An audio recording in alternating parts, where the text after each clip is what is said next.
Halo, Assalamualaikum warahmatullahi wabarakatuh. Saya Muhammad Ali Bahtiar, selamat datang di channel YouTube saya. Ini adalah video pertama saya di YouTube. Saat ini, saya bekerja sebagai software engineer dan EDB di salah satu perusahaan retail di Indonesia. Tujuan saya buat channel ini untuk sharing atau berbagi dan mengubah mindset mengenai bahasa pemrograman yang mempunyai paradigma sulit dan hanya untuk orang dengan background IT. Namun, pada kenyataannya, bahasa pemrograman untuk semua orang, baik yang latar belakang IT atau non-IT. Jadi, dalam video ini kita tidak langsung belajar bahasa pemrograman, tapi kita akan kulik-kulik sebentar mengenai bahasa pemrograman untuk mendapatkan pengertian bahasa pemrograman dan tidak merasa sulit nantinya kita ketika memulai belajar bahasa pemrograman. Nah, aplikasi-aplikasi tersebut adalah sebagian kecil dari contoh pengaplikasian bahasa pemrograman. Contohnya Facebook, Instagram, WhatsApp, TikTok, dan YouTube. Aplikasi-aplikasi tersebut bisa berjalan dengan baik dan lancar. Tentunya ada barisan-barisan kode pemrograman yang ditulis dengan baik dan juga ada seorang engineer yang handal yang menulis bahasa-bahasa pemrograman tersebut. Ditambah lagi, stakeholder atau pengguna aplikasi tersebut juga beragam, mulai dari usia muda sampai usia tua. Paradigma pemrograman. Paradigma-paradigma yang berkembang saat ini yang sering kita jumpai adalah yang pertama, bahasa pemrograman itu sulit. Yang kedua, bahasa pemrograman itu untuk laki-laki atau dunia IT itu hanya untuk laki-laki. Yang ketiga, bahasa dunia IT atau bahasa pemrograman itu hanya untuk orang dengan background IT saja. Yang keempat, bisakah semua orang belajar bahasa pemrograman? Kita akan bahas sebentar. Yang pertama, bahasa pemrograman itu sulit atau enggak? Sebenarnya bahasa pemrograman itu relatif. Bisa dikatakan sulit, juga bisa dikatakan mudah. Bisa dikatakan mudah apabila kita mau belajar mengenai hal baru dan mau menerima tantangan. Dan juga bisa dikatakan sulit apabila kita enggan belajar mengenai hal baru dan enggan menerima tantangan. Karena bahasa pemrograman itu banyak sekali tantangan. Yang kedua, bahasa pemrograman itu hanya untuk laki-laki aja.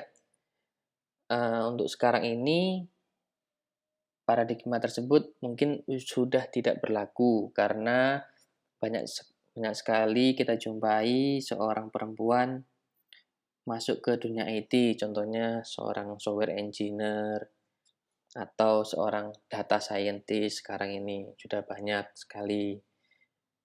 Yang ketiga, dunia IT itu hanya untuk background IT saja.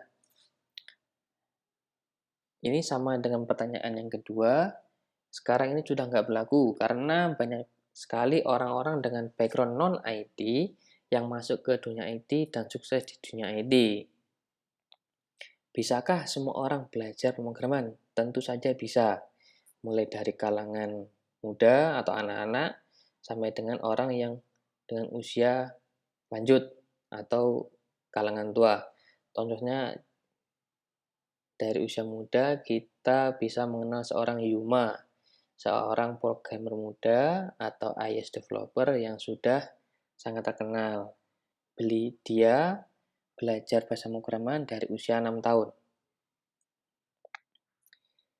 Nah, kata-kata familiar yang sering digunakan dalam bahasa pemrograman. Kenapa kita harus mengenal ini? Biar nanti ketika kita belajar bahasa pemrograman, kita nggak bingung. Ini kata-kata apa sih? Yang pertama, coding. Atau dapat diartikan sebagai menulis kode. Contohnya ketika kita ditanya sesama programmer, kamu sedang ngapain nih? Nah, jawabannya saya sedang ngoding. Itu artinya kita sedang menulis kode. Kode itu apa? Bahasa pemrograman. Bahasa pemrograman itu apa? bahasa yang digunakan untuk berkomunikasi dengan mesin. Itu pengertian sederhana dari bahasa pemrograman. Kalau secara ilmiahnya, bahasa pemrograman adalah proses menulis atau menguji dan memperbaiki dan memelihara kode yang membangun sesuatu program komputer. Kode ini ditulis dalam berbagai bahasa pemrograman. Nah, pengertiannya apa? Bahasa pemrograman itu sangat banyak sekali sesuai dengan device yang akan kita develop. Contohnya, pemrograman untuk desktop itu sendiri, bahasa pemrograman untuk mobile itu sendiri atau untuk smartphone, bahasa pemrograman untuk IoT itu juga sendiri. Tapi ada juga salah satu bahasa pemrograman yang multi-platform, artinya dapat diaplikasikan dalam berbagai bentuk platform atau berbagai bentuk device. Nah, pengertian tersebut saya kutip dari Wikipedia. Dan selanjutnya, bahasa pemrograman itu ada beberapa level.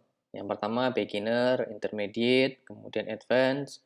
Yang ketiga, yang terakhir itu expert. Ini saya kategorikan secara singkat saja. Tentunya untuk awalan kita dalam tahap beginner atau pemula.